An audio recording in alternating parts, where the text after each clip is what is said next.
Coke's sitting there saying, we're not in the case. Why are you still bothering us? And our response is, because you know as well as I do that you're out of the case based on a legal error, and we're going to get you back in the case. Plus, nobody cares. Not one public persona out there cares that you at Coca-Cola are not in it, as long as your bottlers are in it. And the reason that you, Coca-Cola, are talking to us at any time about resolving this is that you know that the public understands that there is no distinction.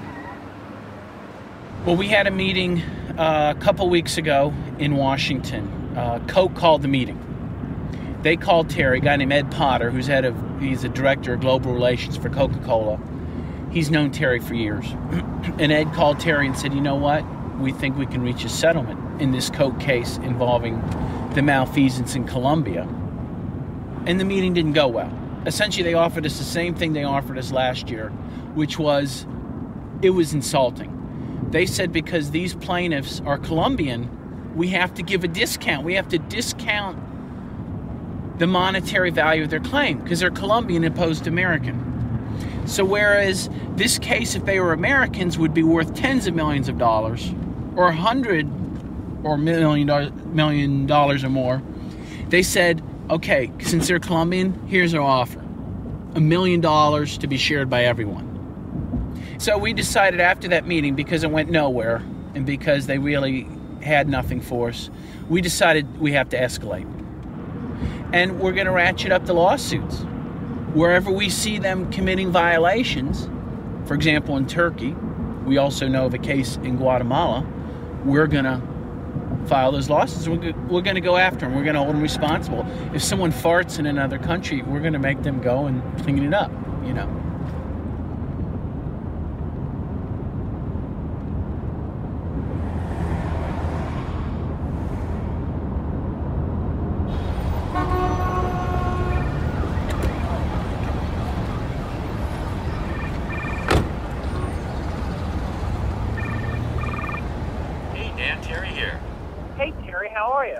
I'm doing great. I'm just checking in at the last minute to see if you're all clear on the argument in the Turkey case. What are you going to say when he asks you how come we filed this case here? That's the thing that's kind of driving us all nuts. Well, I think what I'm going to say, or what I plan to say, is that in Turkey they could not get a fair hearing there. That the judicial system there is corrupt, particularly when it involves claims of unionists, because the government there is particularly hostile towards people trying to form unions, and that's why these guys were beaten up. So our position is that they don't have any other choice but to file here, where the corporate headquarters of these defendants ultimately are located.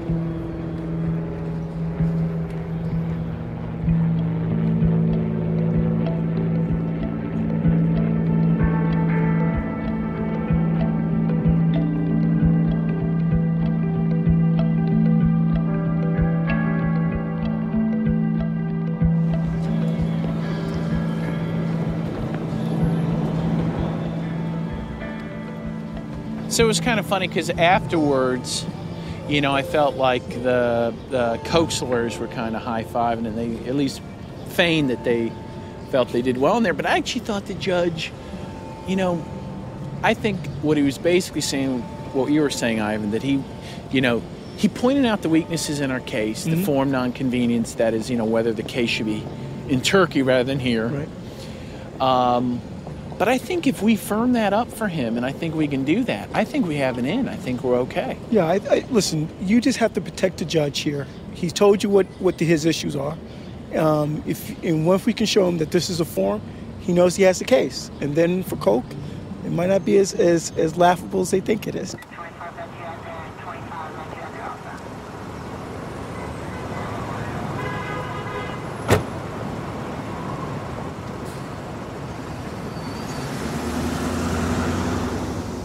Well, the reality is that it's not our side of the table, but their side of the table that has an interest in prolonging a dispute. They get paid by the hour, and in one of these large law firms, the senior partner, he makes $800 to $1,000 an hour. for working on a case. So if you presented to that person a very good idea for how to solve the problem quickly and save the company all the money and embarrassment, he will never say it, but in his mind he's thinking, well, that's no good. I'd like this case to last for 10 years because I'll make a lot of money. And they make upwards of $3-4 million a year just in salary by continuing to represent the likes of a Coca Cola or a Chevron or a Drummond Coal and defending their despicable acts that they commit in their overseas operations.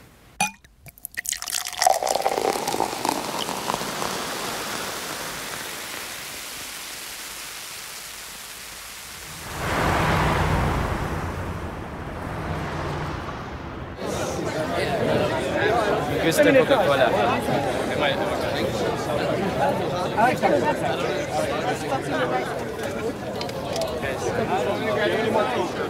Coke is innocent. Everybody seems to agree, except for the opponents of Coca-Cola, that Coke is, by international standards, innocent. Therefore, long live Coca-Cola, and long live the University of Chicago's right to drink Coca-Cola. Thank you. What do we think of Ray Rogers? Well, it's a little, provocative, I guess, but the basic point is, there are people. The Killer Coke campaign is all concerned with the human rights of Colombians, and I just think it's really the important thing is the free market, and the invisible hand is if that's what's gonna happen under the influence of capitalism, that's what's gonna happen under the influence of capitalism. Like, it's too bad, but really, if I like Coca-Cola. Okay, now listen, somebody once said that in slavery there's a job for everyone. Well, we don't need those type of jobs, do we? We also don't need jobs when people go to work and they stand up to protect their rights, that they don't know if they'll be alive to go home to their family. I'm going to talk about issues in here, and I hope when you find out what's going on with Coca-Cola in Colombia and India and Mexico and elsewhere, that you'll support the movement to kick Coke off this campus. Thank you, and I hope you'll come in. We want Coke! See you in here! We want Coke! We want Coke! We want Coke! Fuck you guys! Have you ever taken a class in economics? Maybe I did. It was campus so long ago, but it might have put me to sleep. I understand economics. So, we respond to incentives because we choose between Coke or Pepsi. Workers in Colombia, India, Mexico, they have a choice to work for Coke or not to work for Coke. And though you think that their jobs are shitty as hell, it's still better than the alternative. Felix, if you have a question, ask it. Otherwise, sit down. It's coming. Look, so, hold on. I know where you're coming from. So they respond to incentives, just like you respond to incentives. How do you make your money? How does Killer Coke make its money? You're a sham. It's a disgrace to have someone, one, who has never taken an econ course come here and lecture us. Thank you. On this side. In April of this year, the ILO issued a report on their conclusions into the investigation of union killings in Colombia. They found that the union killings could be traced directly to the president's office. Given that Coca-Cola cannot execute regime change in Colombia, and the ILO has fingered the president of Colombia for killing union activists in Colombia, what are we even doing here? Oh, I think that's a great question. Actually, we made a good point for me here. What we've stated in our campaign is how the Colombian government and the secret police are working with corporations such as Chiquita Brands International that just paid a $25 million fine for working with the paramilitaries. And guess what? You know the CEO of Chiquita Brands, what company whose board they sit on? Coca-Cola Enterprises, your local bottler. You made my point. This is what these workers are up against. It's a collusion between the government working with the paramilitaries and the big corporations to make sure there's no strong labor or human rights movement that can challenge their authority, that can challenge their profits, or can challenge their brutality. Right now, we are transitioning. Coca-Cola representatives will, as soon as Ray Rogers exits, Coca-Cola representatives will enter, and we'll do the same exact thing with Coca-Cola. So could I stay?